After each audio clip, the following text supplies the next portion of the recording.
سامعین سے گزارش کی جاتی ہے کہ ہمارے دونوں چینلز کے پلیٹ فارم سے جتنی بھی آڈیو بکس کی ریکارڈنگ کمپلیٹ ہو چکی ہے اسے خود بھی سنیں اور زیادہ سے زیادہ شیئر کرنے کی کوشش کریں، اور ہمارے سوشل میڈیا پلیٹ فارم کے لنکس ڈسکرپشن میں دیے گئے ہیں، ہمیں سبسکرائب اور فالو ضرور کریں تاکہ آپ کو ضروری اپڈیٹس ملتے رہیں، اور ہماری ٹیم کی فنانشیل سپورٹ کے لیے پیٹریون کی لنک ضرور چیک کریں۔ جزاک اللہ۔ بسم اللہ الرحمن الرحیم۔ ارطغرل غازی، حصہ سوم، ایپیسوڈ 40۔ نورگل پریشانی کے عالم میں ہانلی بازار پہنچا تو ایک اچھی خبر اس کی منتظر تھی۔ بابر جنگل سے ایک زخمی لڑکی کو سرائے میں علاج کے لیے لایا تھا جس کا نام ہیلینا تھا۔ وہ شدید زخمی حالت میں ملی تھی۔ عارف صاحب کے بروقت علاج سے اس کی زندگی بچ گئی تھی۔ اس کے کندھے میں پیوست تیر پر کائی قبیلے کا نشان بنا ہوا تھا۔ نورگل سمجھ گیا تھا کہ ہیلینا وہی لڑکی ہے جس کی انہیں تلاش تھی۔ پروردگار نے ان کے لیے آسانی پیدا کر دی تھی۔ جس کسی نے یہ کیا ہے وہ بازنطینیوں اور ہمارے درمیان بدامنی چاہتا ہے۔ انہوں نے ارطغرل صاحب کو اپنا نشانہ بنایا ہے۔ عارف صاحب نے کہا، ہم اس لڑکی کو گورنر کے پاس لے جاتے ہیں، پھر وہ ارطغرل بھائی پر کوئی پابندی نہیں لگا سکیں گے۔ روشان نے مشورہ دیا، اگر سازشیوں نے اس لڑکی کو قلعے تک نہ پہنچنے دیا تو؟ بابر نے توجہ دلائی، بابر ٹھیک کہتا ہے، کوئی نہیں جانتا کہ لڑکی یہاں ہے، اس کے باوجود ہمیں محتاط رہنا ہوگا، لیکن یاد رکھنا اس بدامنی کا گڑھ قلعہ کارا چیسار ہی ہے۔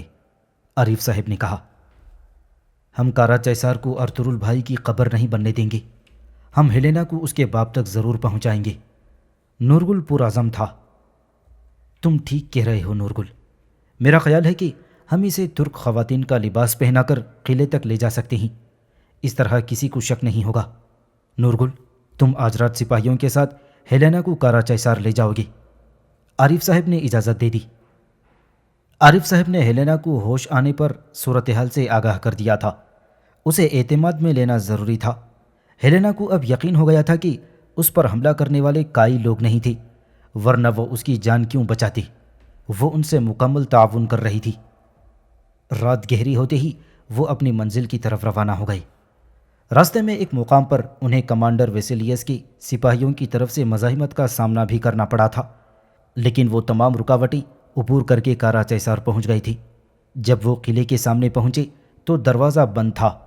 ہیلینا نے کائی خواتین کا لباس پہنا ہوا تھا۔ رک جاؤ، کون ہو تم لوگ؟ شناخت کراؤ اپنی۔ ایک پہرے دار نے انہیں روکا۔ سپاہی، گیٹ کھولو، میں گورنر کی بیٹی ہیلینا ہوں۔ ہیلینا نے آگے بڑھ کر چہرے سے نقاب ہٹایا تو دروازہ کھول دیا گیا۔ ہیلینا آگے بڑھی تو بابر، نورگل اور عبد الرحمن بھی ساتھ تھے۔ جب وہ قلعے کی اندرونی عمارت میں داخل ہوئے تھے تو ویسیلیوس کے سپاہیوں نے ان پر حملہ کر دیا۔ اب راہداری میں لڑائی شروع ہو گئی تھی۔ بابر نے ہیلینا کو اپنے بابا کے پاس جانے کا کہا اور خود حملہ آوروں سے نمٹنے لگا۔ ہیلینا دوڑتی ہوئی آگے بڑھی اور گورنر کے کمرے میں پہنچ گئی۔ یہاں ویسیلیوس کے سپاہی مہلت ختم ہونے پر ارطغرل کو گھیرے ہوئے تھے۔ بابا، ہیلینا میری بچی۔ گورنر نے اسے دیکھتے ہی باہیں پھیلا دیں، جبکہ ویسیلیوس اسے زندہ سلامت دیکھ کر چونک گیا۔ پیچھے ہٹ جاؤ، چھوڑ دو ارطغرل صاحب کو۔ گورنر نے حکم دیا تو سپاہیوں نے تلواریں پیچھے کر لیں۔ یہ لمحہ ویسیلیوس کے لیے بہت بھاری تھا۔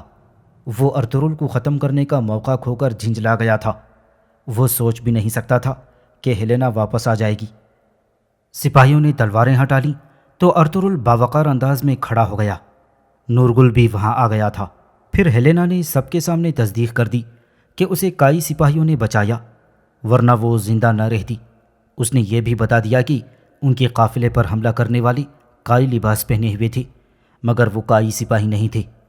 گورنر نے سپاہیوں کو باہر بھیج دیا اور ویسیلیوس سے مخاطب ہوا، ہم ارطغرل صاحب کو مہمان رکھیں گے، ہم امن کو بہتر بنانا چاہتے ہیں اور اس کے ساتھ ساتھ ہانلی بازار کے ساتھ اپنی تجارت کو بھی بڑھانا چاہتے ہیں۔ گورنر نے اعلان کر دیا۔ لیکن میرے آقا، ہم اپنی شہنشاہ سے کیا کہیں گے؟ ویسیلیوس کو گورنر کا بیان بہت ناگوار گزرا۔ ہم انہیں بتائیں گے کہ ہمارے درمیان چند غدار موجود ہیں جو دونوں ریاستوں کے بیچ امن کو نقصان پہنچانا چاہتے ہیں۔ اب میں ان غداروں کو تلاش کر کے کیفر کردار تک پہنچا دوں گا، انہیں عبرتناک سزا دوں گا۔ پھر وہ ارطغرل کی طرف متوجہ ہوا۔ ارطغرل صاحب، میں آپ کا بہت شکر گزار ہوں۔ اگر ہماری ریاستوں کے مابین جنگ ہوئی تو آپ کا دشمن آپ جیسا قابل اعتبار ہوگا۔ جب تک غدار کا پتہ نہیں چلتا میں آپ کا ہر ممکن ساتھ دوں گا۔ یہ سلیمان شاہ کے بیٹے ارطغرل کی زبان ہے۔ ارطغرل نے جواب دیا تو گورنر نے اس کی جانب دوستی کا ہاتھ بڑھا دیا۔ ارطغرل ایک فاتح کی حیثیت سے قبیلے روانہ ہوا تھا۔ اس نے گورنر کو اگلے روز ہانلی بازار کا دورہ کرنے کی بھی دعوت دی، جسے قبول کر لیا گیا۔ گورنر کاراچیسار اپنی بیٹی ہیلینا اور کمانڈر ویسیلیس کے ساتھ ہانلی بازار پہنچا تو ارطغرل اور حلیمہ سلطان نے انہیں خوش آمدید کہا۔ آج وہ بہت مطمئن تھی، لیکن ویسیلیس کے چہرے پر ناگواری تھی۔ آپ کو بھی خوش آمدید کمانڈر ویسیلیس، ارطغرل نے خاموش کھڑے ویسیلیس سے کہا۔ بابا، جس سپاہی نے میری جان بچائی وہ یہی تھا۔ ہیلینا نے بابر کی طرف اشارہ کیا تو گورنر اس کے پاس آ گیا۔ میں تمہارا شکر گزار ہوں بہادر سپاہی، کیا نام ہے تمہارا؟ میرا نام بابر ہے۔ ہیلینا خاتون مبالغہ آرائی سے کام لے رہی ہیں۔ ان کی مدد اللہ نے کی ہے، میں نے انہیں بچایا، یہ اہم بات نہیں ہے۔ ہیلینا، اگر تم چاہو تو ہم دوسرے کمرے میں بیٹھ کر بات کر سکتے ہیں، حلیمہ سلطان نے کہا تو ہیلینا اس کے ساتھ چلی گئی۔ ارطغرل مہمانوں کے ساتھ وہیں بیٹھ گیا تھا۔ وہ کمانڈر ویسیلیس کی بے چینی کو محسوس کر رہا تھا۔ گفتگو کا آغاز ہوا تو ارطغرل نے ہیلینا پر حملے کے بارے میں بتایا۔ جن لوگوں نے قافلے پر حملہ کر کے افسر اعلیٰ کو قتل کیا ہے وہ نہ تو قائی تھے اور نہ ہی ترک۔ ارطغرل صاحب، آپ کو جرأت کیسے ہوئی یہ اشارہ دیتے ہوئے کہ غدار ہم میں سے ہے؟ ویسیلیس بھڑک اٹھا۔ میں کوئی بات بغیر ثبوت کے نہیں کرتا۔ حملے میں استعمال کیے گئے تیروں کی تیاری کا طریقہ کار ترک ڈھنگ کا نہیں ہے، یہ بازنطینی طریقہ ہے۔ اگر کوئی غدار موجود ہے تو آپ کو اسے اپنے درمیان تلاش کرنا ہوگا۔ آپ کے لیے یہ جان لینا بہت ضروری ہے کہ سلیمان شاہ کا بیٹا ارطغرل جب تک اس غدار کو تلاش کر کے قتل نہیں کرتا آرام سے نہیں بیٹھ سکتا۔ ارطغرل نے واضح کیا تو ویسیلیس خون کا گھونٹ بھر کر رہ گیا۔ ان غداروں کو تلاش کر کے سزا دینا میرا فرض ہے، لیکن آپ سب جان لیں کہ یہ بہادر سردار جس نے میری بیٹی کی جان بچائی میرے لیے بہت قابل قدر ہے۔ ویسیلیس، خداوند میرا گواہ ہے، جب تک میں زندہ ہوں اس دوستی کو دائمی بنانے کے لیے سب کچھ کروں گا۔ گورنر نے نیک خیالات کا اظہار کیا تو ارطغرل نے بھی اسے اپنی حمایت کا یقین دلا دیا۔ ارطغرل صاحب، آپ کی دوستی کو باعث شرف سمجھتے ہیں میرے آقا، ویسیلیس نے جلے ہوئے لہجے میں کہا۔ اس پر ارطغرل کہنے لگا، سلیمان شاہ کا بیٹا ارطغرل اور اس کا قبیلہ مشکلوں سے نکل آئے ہیں۔ ایک بہت طویل سفر کر کے اور جنگیں لڑ کر ہم نے ان زمینوں پر قدم رکھا ہے۔ کائی قبیلہ رفاقت اور غداری کا مطلب خوب سمجھتا ہے اور ان میں فرق بھی جانتا ہے۔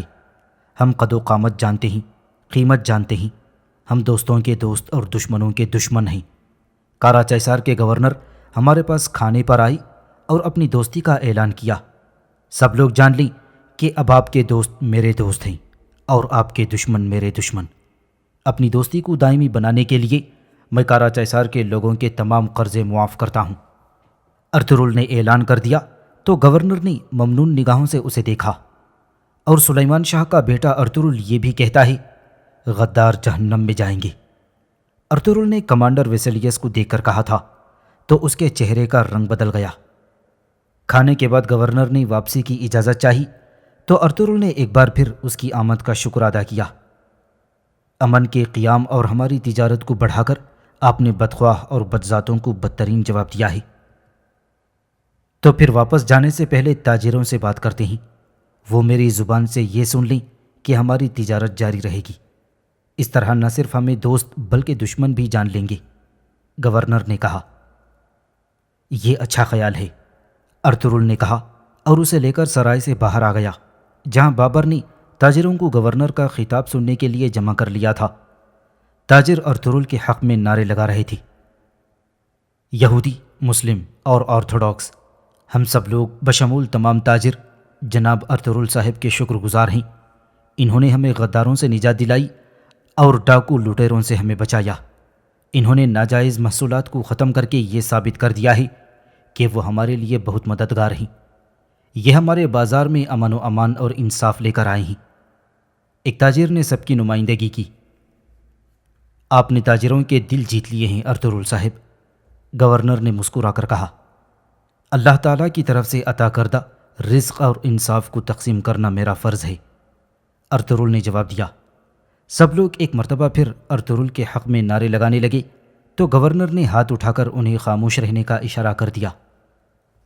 ہانلی بازار کے ایماندار تاجروں، میں آپ سب کو یہ بتانا چاہتا ہوں کہ اس بازار کے ساتھ کارا چیسار کی تجارت دوبارہ شروع ہو چکی ہے۔ میں نے چند روز میں آپ کے واجبات ادا کرنے کا حکم دے دیا ہے۔ گورنر کی بات مکمل نہ ہوئی تھی کہ قریب ہی ایک دکان کی چھت سے ایک تیر آیا اور اس کے سینے میں اتر گیا۔ بابا! ہیلینا باپ کو گرتا دیکھ کر اس کی طرف لپکی۔ گورنر کو تیر لگا ہے، ویسلیس نے چلا کر سپاہیوں کو خبردار کیا۔ ارطغرل چھت پر کھڑے اس نقاب پوش کو دیکھ چکا تھا جس نے یہ تیر پھینکا تھا۔ نورگل، پکڑو اسے! ارطغرل نے چھت کی طرف اشارہ کیا تو نورگل اور سپاہی اس کی طرف دوڑ پڑے۔ سپاہیوں کو آتا دیکھ کر حملہ آور چھت سے کود گیا۔ تمام داخلی اور خارجی راستے بند کر دو، مجھے وہ آدمی چاہیے، کمانڈر ویسلیس نے اپنی سپاہیوں کو حکم دیا۔ اسی دوران بابر گورنر کو اٹھا کر سرائے میں لے گیا۔ عارف صاحب بھی اس کے ساتھ تھی۔ میں نے کہا تھا ان جنگلیوں پر بھروسہ نہیں کیا جا سکتا، مگر گورنر نے میری بات نہ سنی۔ یہ سب یہیں ختم ہونے والا نہیں۔ یاد رکھنا ارطغرل، یہ حادثہ تمہاری سرائے میں ہوا ہے۔ کمانڈر ویسلیس گورنر کے پیچھے لپکا۔ ارطغرل بھی اس کے ساتھ تھا۔ یہ تمہارا بازار ہے، تمہاری سرائے ہے۔ اگر تم حملہ آور کو نہیں ڈھونڈتے تو شہنشاہ قیصر روم کی نظروں میں تم ہی مجرم ہوگی۔ کمانڈر ویسلیس، کیا یہ دکھائی نہیں دے رہا کہ جب سے میں تمہارے قلعے میں آیا ہوں ہمارے ساتھ کیا کیا ہو رہا ہے؟ ارطغرل نے کہا۔ ادھر ادھر کی مت ہانکو، یہ بازار فتنے اور فساد کا گڑھ بن چکا ہے۔ ارطغرل، اگر حملہ آور پکڑا نہ گیا تو یہ سب کچھ تباہ کر دوں گا۔ میں جلد ہی اس ذلیل کو پکڑ لوں گا۔ جب میں اسے پکڑوں گا تو اس کی لگام جس کے بھی ہاتھ میں ہوئی وہ بھی چھپ نہیں سکے گا، ارطغرل نے اعتماد سے کہا۔ کمرے میں عارف صاحب گورنر کو بچانے کی سر توڑ کوشش کر رہے تھے، لیکن اس کی نبض ڈوبتی جا رہی تھی۔ گورنر کے پاس زیادہ وقت نہیں تھا۔ مرنے سے قبل اس نے اپنی بیٹی سے ملنے کی خواہش ظاہر کی۔ جب ہیلینا کمرے میں آئی تو گورنر آخری سانسیں لے رہا تھا۔ اس نے اشارے سے بیٹی کو قریب بلایا اور وصیت کی، شہنشاہ کو ایک تفصیلی خط لکھو اور جو یہاں ہوا ہے اس کی وضاحت کرو۔ انہیں کائی لوگوں کی بے گناہی کا ضرور پتہ چلنا چاہیے۔ اسی وقت کمانڈر ویسلیس بھی آ گیا تھا، لیکن گورنر کی آنکھوں میں اس کے لیے نفرت تھی۔ اس نے ارطغرل کو آواز دے کر قریب بلایا اور کہنے لگا، میری بیٹی آپ کے حوالے ہے ارطغرل صاحب، اس کو شیطان سے بچا لیں۔ آپ کی بیٹی اب میری زندگی ہوگی گورنر، اس کی عزت میری عزت ہے، ارطغرل نے اسے یقین دلایا۔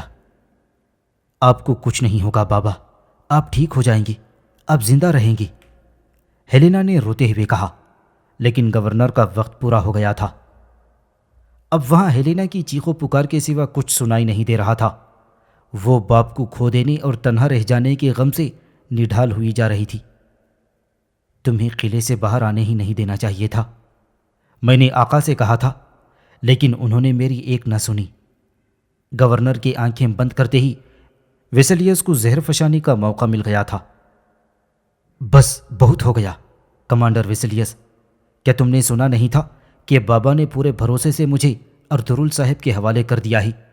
ان کی آخری باتوں کو نظر انداز کرنے کی جرت کیسے ہوئی تمہیں؟ ابھی میرے بابا کا جسم ٹھنڈا نہیں ہوا اور تم شر پھیلا رہے ہو۔ تم ثابت کیا کرنا چاہتے ہو؟ ہیلینا کو ویسلیس کا اندازہ مزید دکھی کر گیا تھا۔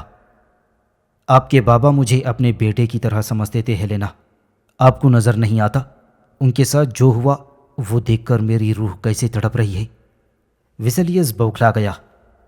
تو پھر میرے بابا کا ماتم کرنے کے لیے مہذب رویہ اپناؤ۔ ان کی ذمہ داریوں کا احساس لیے بغیر میں اپنے آقا کا ماتم نہیں کر سکتا، ویسلیس نے جواب دیا اور اپنی سپاہیوں سے مخاطب ہوا۔ سپاہیوں، گورنر کی میت کو قلعے میں لے جانے کی تیاری کرو۔ یہ کہہ کر وہ ارطغرل کو گھورتا ہوا باہر چلا گیا۔ ہیلینا غم سے نڈھال تھی اور حلیمہ سلطان نے آگے بڑھ کر اسے گلے سے لگا لیا۔ وہ اسے دلاسا دے رہی تھیں۔ ہیلینا کی ہچکی بند گئی۔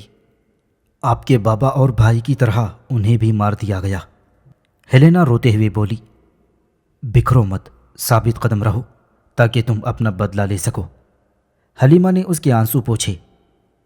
بابا کے آخری الفاظ تھے کہ میں شہنشاہ قیصر روم کو خط لکھ کر آپ کی بے گناہی سے آگاہ کر دوں۔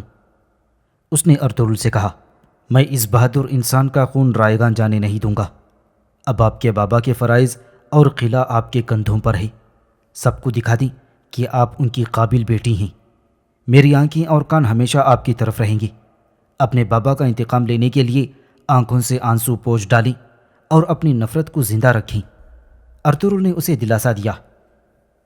کچھ دیر بعد نورگل واپس آ گیا۔ حملہ آور بھاگ گیا تھا۔ اس کے ساتھی پہلے ہی گھات لگائے بیٹھے تھے جو اسے بچا کر لے گئے۔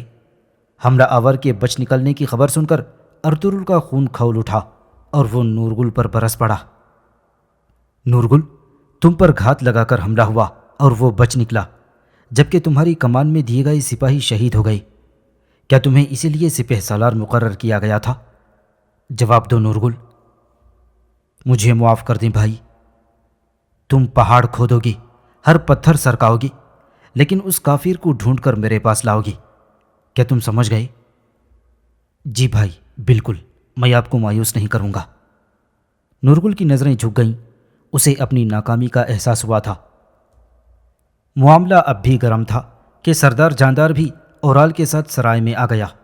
ویسلیس اور ارطغرل ایک ہی جگہ کھڑے ہوئے تھے۔ جو کچھ ہوا مجھے اس کا بہت افسوس ہے۔ میں یہاں امیر سعد الدین کوپیک کی طرف سے تعزیت کرنے آیا ہوں۔ سردار جاندار نے ویسلیس سے اظہار افسوس کیا۔ شکریہ جاندار صاحب، ویسلیس نے کہا۔ ایسے حالات میں ہی دوستوں اور دشمنوں کی صحیح پہچان ہوتی ہے۔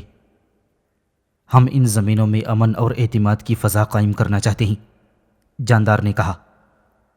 مجھے امید ہے کہ تمام ترک قبائل آپ ہی کی طرح سوچتے ہوں گے جاندار صاحب۔ اب آپ کی اجازت سے مجھے جانا ہوگا۔ کم از کم اتنا تو کر سکتا ہوں کہ گورنر کی میت اس کے دوستوں کی طرف لے جاؤں۔ کمانڈر ویسلیس نے تعظیم پیش کی اور آگے بڑھ گیا۔ آپ مشکلات کی انتہا پر ہیں ارطغرل صاحب، یہ آپ کے تعاقب میں رہتی ہیں۔ سردار جاندار اس کے جاتے ہی بولا، جاندار صاحب، یقیناً ہم نے کسی کی دم پر پاؤں رکھ دیا ہے۔ جو لوگ ہمیں ان زمینوں پر نہیں دیکھنا چاہتے اور ہم پر چڑھائی کر رہے ہیں۔ ارطغرل نے کہا، اس طرح کی ذاتی کارروائیوں کے ساتھ آپ نے تمام ترک قبائل کو خطرے میں ڈال دیا ہے۔ کیا آپ اس سے واقف نہیں؟ میں نے کہا تھا کہ ہم آپ کو تنہا اس راستے پر جانے نہیں دیں گے۔ ہم آپ کے ساتھ ساتھ متحد ہو جائیں گے، لیکن اکیلے اقتدار حاصل کرنے کے لالچ نے آپ کو اندھا کر دیا ہے ارطغرل صاحب۔ میں کیا کر سکتا ہوں جاندار صاحب؟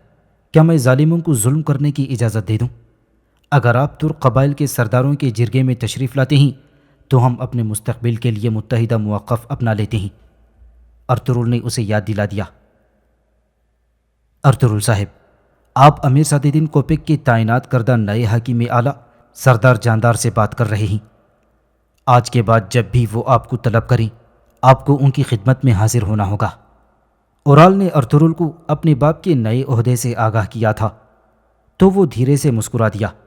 ارطغرل سمجھ گیا تھا کہ سعد الدین کوپیک چاودار قبیلے کو اپنے مفاد کے لیے استعمال کرنے کی چال چل چکا ہے۔ آپ ان زمینوں میں تباہی لائے ہیں ارطغرل صاحب، آپ ہمیں جنگ کے دہانے پر لے کر آئے ہیں۔ اورال کچھ زیادہ ہی پرجوش تھا۔ جنگ تو طویل عرصے سے شروع ہو چکی ہے اورال صاحب۔ میرا ارادہ یہ جنگ شروع کرنے والوں کو تلاش کر کے جنگ کو ختم کرنے کا ہے۔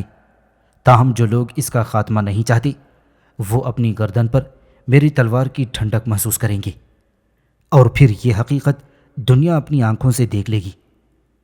ارطغرل نے اورال کی طرف دیکھ کر سخت لہجے میں کہا تو دونوں باپ بیٹا خاموش ہو گئے، پھر تعزیت کر کے واپس اپنے قبیلے چلے گئے تھے۔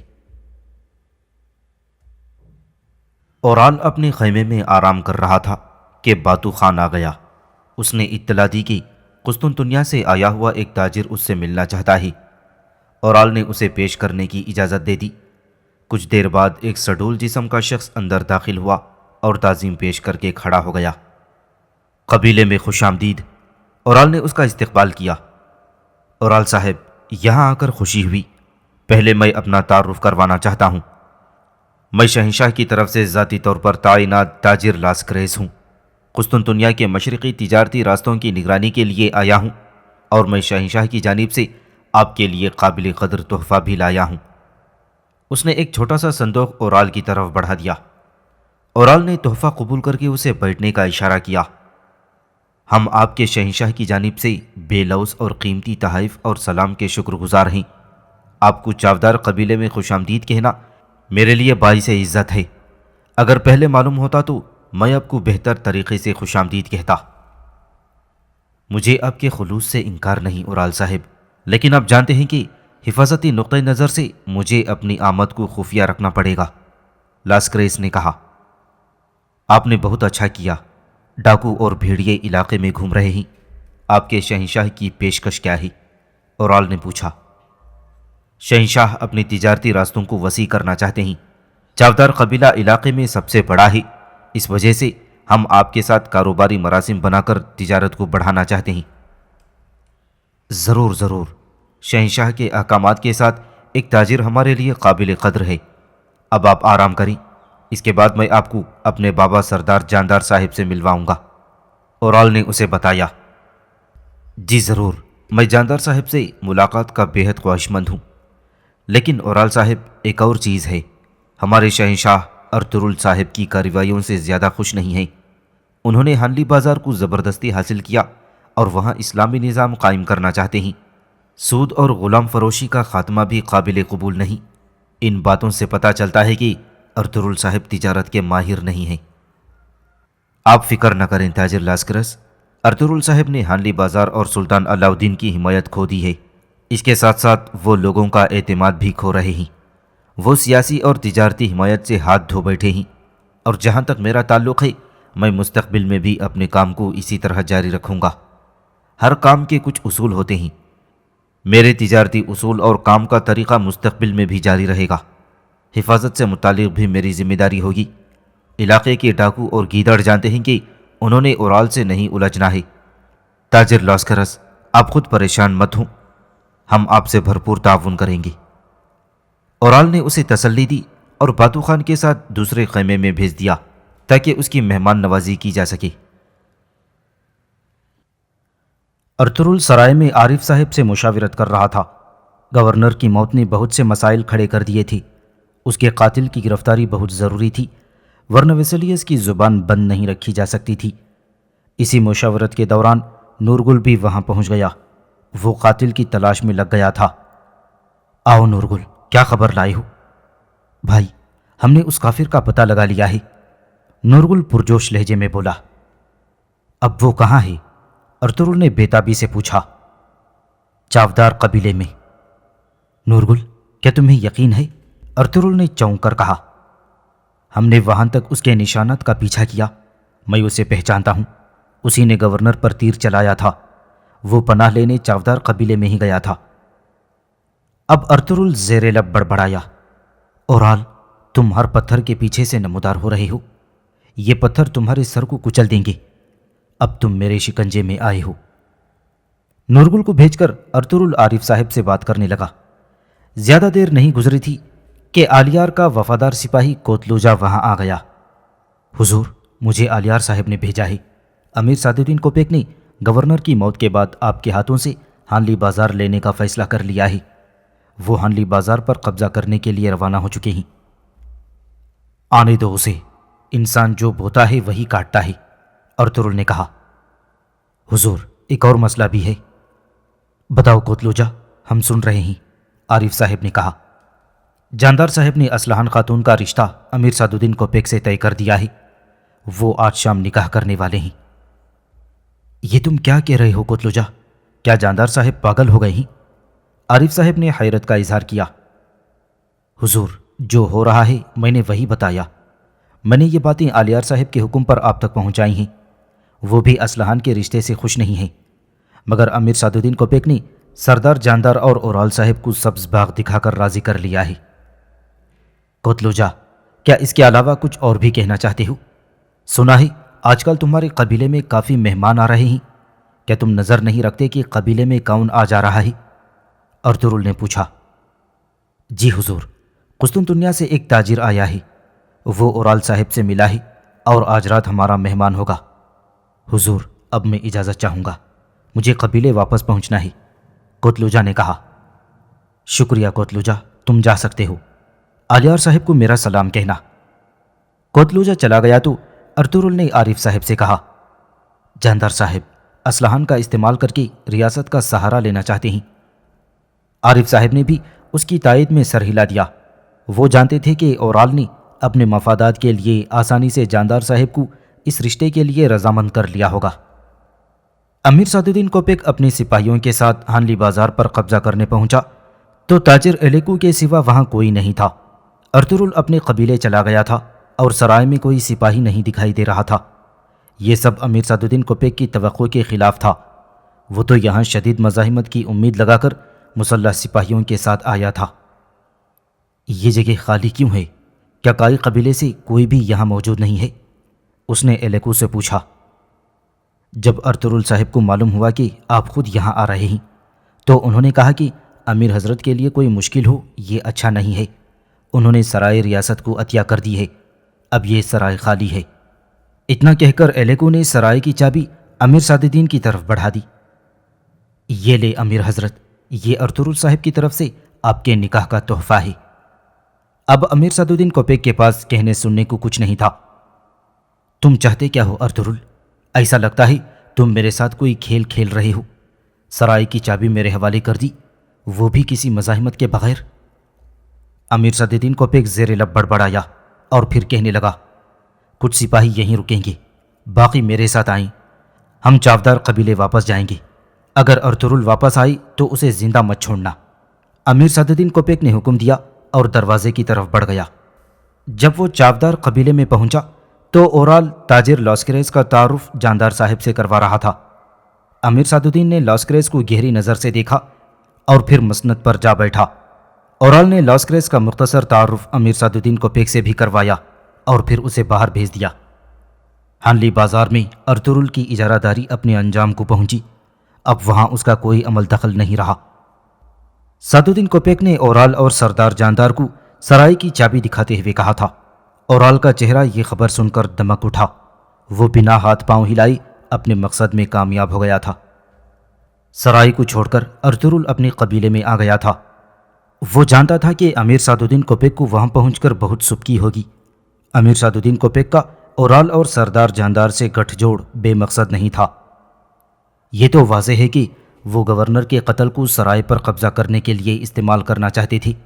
لیکن حضور، مجھے ایک بات سمجھ میں نہیں آتی، اگر اورال کی ایسی سوچ تھی تو کیا وہ یہ نہیں جانتا تھا کہ یہ دونوں ریاستوں کے بیچ جنگ کی وجہ بن سکتی ہے؟ عارف صاحب نے پوچھا۔ یہ فیصلہ لالچ کی بنیاد پر تھا۔ اورال دماغ سے فارغ ہے، اس کے لالچ نے اس کی سوچنے سمجھنے کی صلاحیت ختم کر دی ہے۔ اب اس کے کیے کی قیمت چکانے کا وقت آ گیا ہے۔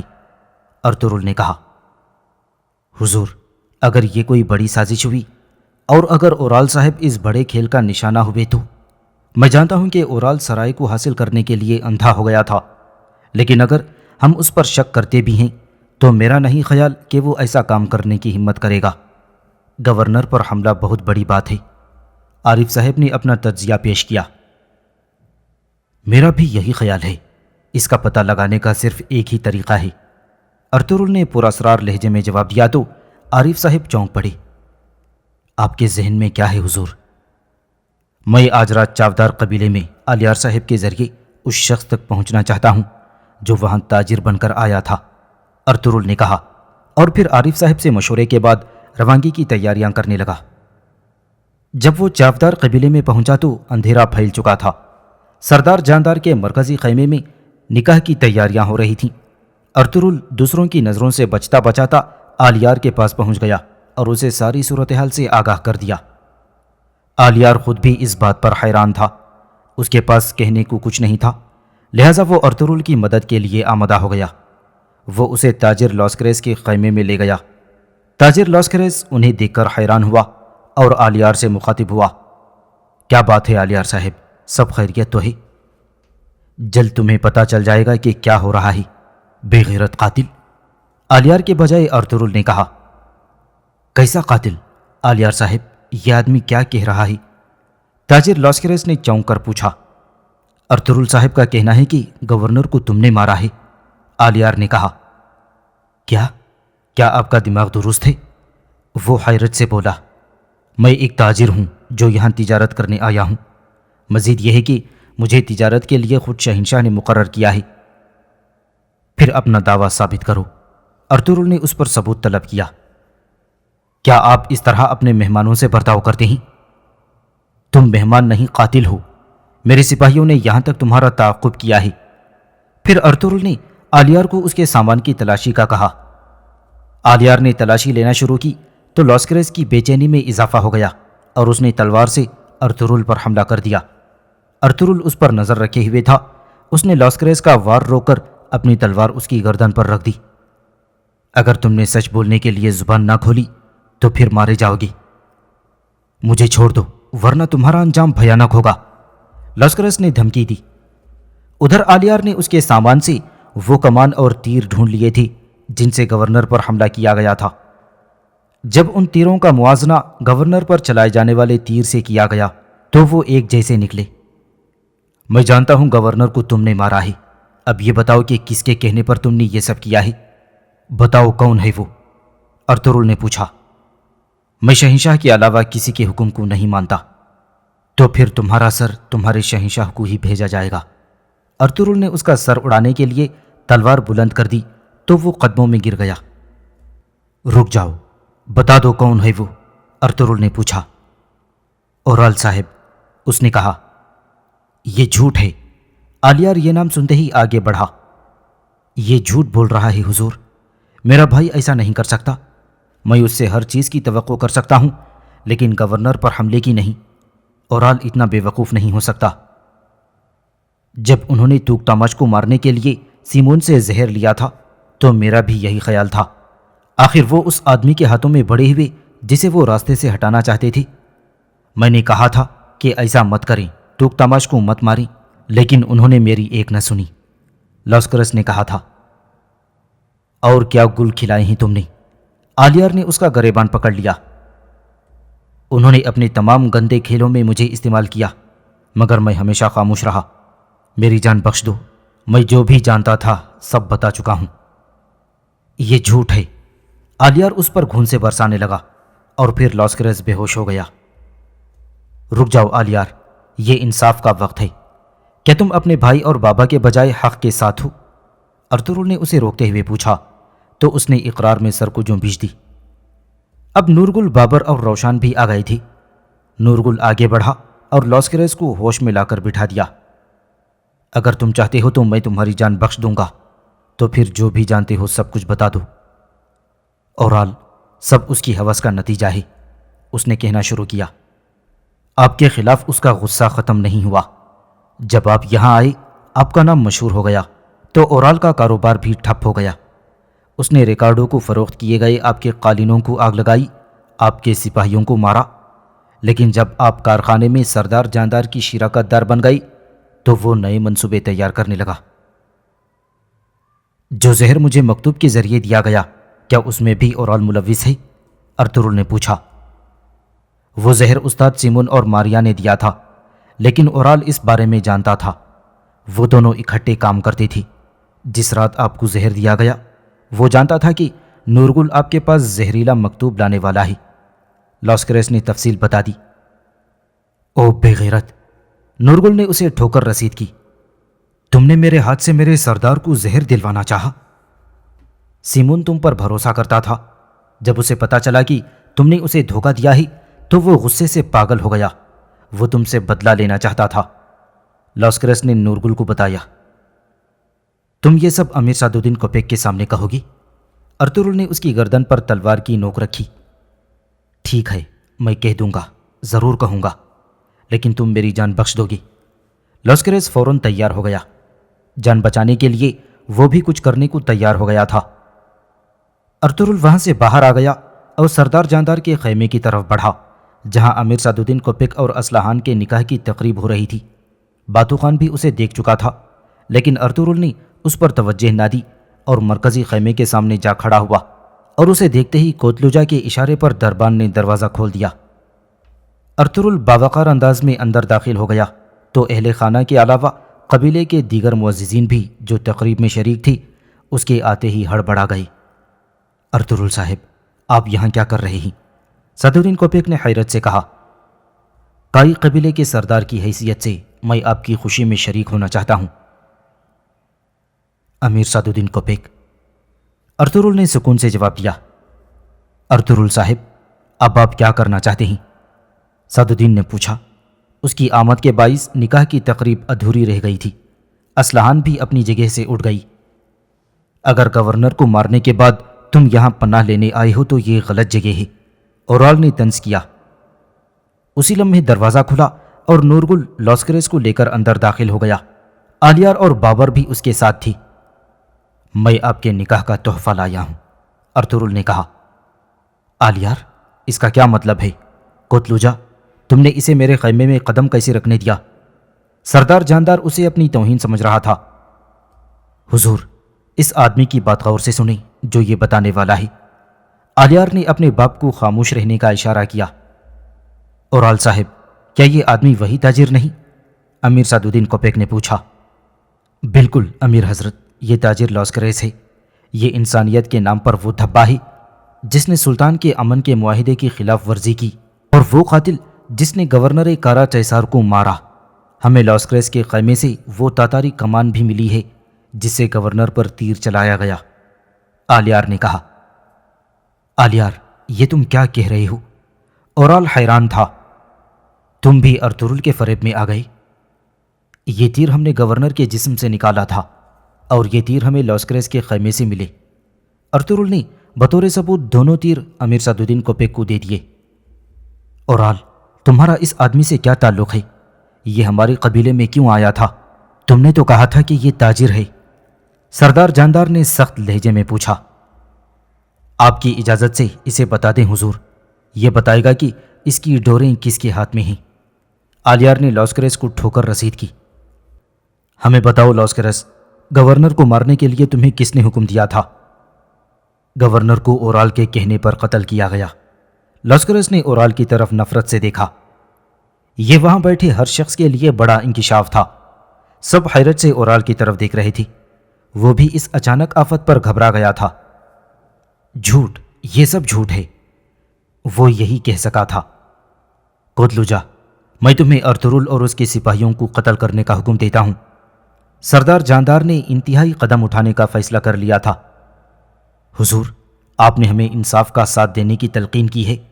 آپ کی اجازت سے اس آدمی نے جو بھی کہنا ہے سب کچھ سننے دیں۔ کوتلوجا نے معذرت کر لی۔ کوتلوجا، تم میرے ساتھ غداری کر رہے ہو؟ بابا، میں اور کوتلوجا انصاف کے ساتھ کھڑے ہیں، آلیار نے کہنا شروع کیا۔ ہم آپ کے بھائی ٹوکٹامش صاحب کے قاتل اور گورنر کے قتل کا حکم دینے والے فتنہ انگیز پر مقدمہ چاہتے ہیں۔ اورال صاحب، آپ کو اپنا بھائی کہتے ہوئے مجھے شرم آتی ہے۔ آلیار کے لہجے میں افسوس ہی نہیں بلکہ نفرت بھی تھی۔ آلیار، یہ تم کیا کہہ رہے ہو؟ سردار جاندار نے آلیار کو ڈانٹا۔ اورال ہر طرف سے گھر چکا تھا۔ اسے اپنے بچاؤ کا کوئی راستہ دکھائی نہیں دے رہا تھا۔ چنانچہ اس نے تلوار نکال کر ارطغرل کی طرف حملہ کر دیا۔ ارطغرل کو اورال سے یہی امید تھی۔ اس نے تلوار اورال کے ہاتھ سے چھین لی اور اسے زمین پر بٹھا دیا۔ اورال نے میرے سپاہی مارے، مجھے میرے خیمے میں زہر دینے میں تعاون کیا۔ میں ان پر مقدمہ دائر کرنے آیا ہوں۔ اگر میری نیت انتقام کی ہوتی تو میں یہاں نہ آیا ہوتا، ارطغرل نے کہا۔ بس کرو یہ بہتان بازی، تم یہ دعویٰ کیسے کر سکتے ہو کہ اورال غدار ہے؟ سردار جاندار آگے بڑھا۔ لاسکریس، بولو اور بتاؤ سب کو۔ آلیار نے لاسکریس کو ٹھوکر ماری۔ یہ سچ ہے، لاسکریس جلدی سے بولا۔ یہ جھوٹ ہے امیر حضرت، یہ جھوٹ بول رہا ہے، میں اس شخص سے پوری زندگی میں نہیں ملا۔ اورال نے امیر سعدالدین کو مخاطب کرتے ہوئے صفائی دی۔ یہ سب سچ ہے امیر حضرت، میں سیمون اور پیٹروس کے تمام کاموں کا شاہد ہوں اور ان کی وجہ سے اورال صاحب کو بھی جانتا ہوں۔ ارطغرل صاحب کو ختم کرنے کے لیے انہوں نے جو کچھ کیا میں اس کا شاہد ہوں۔ جب ارطغرل صاحب نے بازار پر دھاوا بولا، میں نے اورال صاحب سے پناہ مانگی تھی۔ گورنر کو مارنے کے بدلے انہوں نے مجھے زندگی سکون سے گزارنے کے لیے کافی سونا دینے کا وعدہ کیا تھا۔ اتنے انکشافات سن کر سردار جاندار کی ہمت تو جواب دے گئی تھی۔ وہ نڈھال ہو کر تخت پر بیٹھ گیا۔ امیر حضرت، ہم جتنی جلدی ممکن ہو عدالت قائم کرنا چاہتے ہیں۔ میں نے سلطان کو خط لکھ کر سب کچھ بیان کر دیا ہے۔ میں عدالت میں حقیقت سے پردہ اٹھانا چاہتا ہوں۔ امن کی خاطر میں اپنی جان دینے کے لیے تیار ہوں۔ ارطغرل نے امیر سعد الدین کوپیک کی معلومات میں اضافہ کیا۔ امیر حضرت، یہ جھوٹ ہے۔ یہ مجھے اور میرے قبیلے کو برباد کرنا چاہتا ہے۔ اورال نے دہائی دی۔ اس نے ارطغرل صاحب کے سپاہیوں کو مارا اور ان کے قالینوں کو آگ لگائی۔ میں بابا اور کوتلوجا اس کے شاہد ہیں امیر حضرت۔ آلیار نے بھی گواہی دے دی۔ جاندار صاحب، کیا یہ سچ ہے؟ امیر سعد الدین نے سردار جاندار سے پوچھا، لیکن ان کے پاس کوئی جواب نہیں تھا۔ اورال صاحب میرے قبیلے کے سب سے نیچ انسان ہیں۔ آلیار نے افسوس کا اظہار کیا۔ بھائی، کیا یہ سچ ہے؟ اسلحان نے پوچھا۔ اسلحان، تم خاموش ہو جاؤ، اورال نے اسے جھڑک دیا۔ تم نے بہت سے جرائم کیے اور تازہ ترین جرم گورنر کو مارنا تھا۔ تمہارا ارادہ سرائے اور ہانلی بازار پر قبضہ کرنا تھا۔ ارطغرل نے اسے آئینہ دکھایا۔ امیر حضرت، اب آپ نے اپنا فرض پورا کرنا ہے، ورنہ سلطان اس مسئلے کو دیکھ لیں گے۔ ارطغرل نے امیر سعد الدین کوپیک کو بھی خبردار کر دیا۔ آلیار صاحب، اورال صاحب کو قیدیوں والے خیمے میں لے جائیں، اور میں کل ہانلی بازار میں عدالت لگانا چاہتا ہوں۔ ملزم کو بغیر کسی نقصان کی عدالت پہنچانا آپ کی ذمہ داری ہے۔ جیسے آپ کا حکم امیر حضرت۔ آلیار نے سر جھکا دیا۔ آپ ایسا کیسے ہونے دے سکتے ہیں امیر حضرت؟ آپ انہیں اس بات کی اجازت کیسے دے سکتے ہیں کہ یہ بہتان لگا کر میرے قبیلے کو ذلیل کر دیں؟ سردار جاندار نے غصے سے کہا۔ جاندار صاحب، آج نہیں تو کل انصاف ہو کر رہے گا۔ آپ کو اور مجھے دونوں کو انتظار کرنا ہوگا۔ امیر سعد الدین نے اسے خاموش کرا دیا۔ تھوکتمش صاحب کو مارنے کے لیے اورال صاحب کی بیوی چولپان خاتون نے بھی مدد کی تھی۔ اب آلیار نے قریب بیٹھی چولپان خاتون کی جانب دیکھتے ہوئے کہا، انہوں نے اپنی ملازمہ آئیبو خاتون کو استعمال کیا تھا۔ جب کوتلوجا کو شک ہوا تو انہوں نے آئیبو خاتون کو بھی مروا ڈالا۔ میری درخواست ہے کہ چولپان خاتون کو بھی اسی خیمے میں محصور کر دیں، لیکن ان کے ساتھ نرمی سے پیش آئیں، کیونکہ یہ امید سے ہیں۔ اگرچہ ان کی کوکھ میں بدعنوانی کا بیج پل رہا ہے، مگر یہ بچہ ہمارا خون ہے۔ آلیار نے امیر سعد الدین کوپیک سے درخواست کی، پھر وہ کوتلوجا کی طرف متوجہ ہوا۔ کوتلوجا، باتو خان کو لاؤ۔ جو آپ کا حکم میرے آقا۔ ان دونوں کو لے کر جاؤ اور بند کر دو قیدیوں والے خیمے میں۔ آلیار نے اورال اور چولپان کو لے جانے کا حکم دیا تو سپاہی انہیں کھینچتے ہوئے دروازے کی طرف بڑھے۔ آلیار، تم اس کی قیمت چکاؤ گی۔ ارطغرل، اسے کھیل کا اختتام مت سمجھنا۔ پہلے میں عدالت میں اور پھر لڑائی میں حساب برابر کر دوں گا۔ اورال حلق کے بل چلایا، لیکن سپاہی اسے قیدیوں والے خیمے میں لے گئے۔ کوتلوجا باتو خان کو تلاش کرنے میں ناکام رہا تھا۔ وہ اورال کی گرفتاری کی خبر سنتے ہی قبیلے سے بھاگ گیا تھا۔ باتو خان اورال کے ہر بڑے جرم کا گواہ تھا۔ اس کے بعد ارطغرل نے واپسی کی اجازت چاہی تو امیر سعد الدین کوپیک اسے کچھ فاصلے پر لے گیا۔ ارطغرل صاحب، مجھے آپ سے جو بات کرنی ہے، آپ نے مجھے حیران کر دیا۔ مجھے آپ پر فخر ہے۔ خود انصاف کرنے کے بجائے آپ نے اسے مجھ پر چھوڑ دیا۔ آپ نے میری نظر میں اپنی ساکھ بحال کر لی۔ میں وعدہ کرتا ہوں اورال کو انصاف سے پرکھا جائے گا، اور اگر اسے سزائے موت ہوئی تو میں خود اس کا سر قلم کروں گا۔ امیر سعد الدین کوپیک، میں نے کبھی ایک لمحے کے لیے بھی انصاف کو نہیں چھوڑا، اور جو اس سے بھاگتے ہیں وہ میری تلوار سے بچ نہیں سکیں گے۔ اب میں ایسا ہی ہوں۔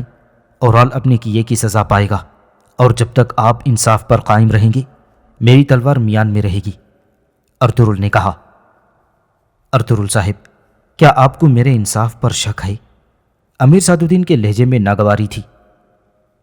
امیر سعد الدین، مجھے اللہ کے انصاف پر یقین ہے، اور پھر اپنی تلوار کے انصاف پر۔ ارطغرل نے اعتماد سے کہا تو امیر سعد الدین کوپیک نے سرائی کی چابی اس کی طرف بڑھا دی۔ ارطغرل نے خاموشی سے چابی پکڑ لی۔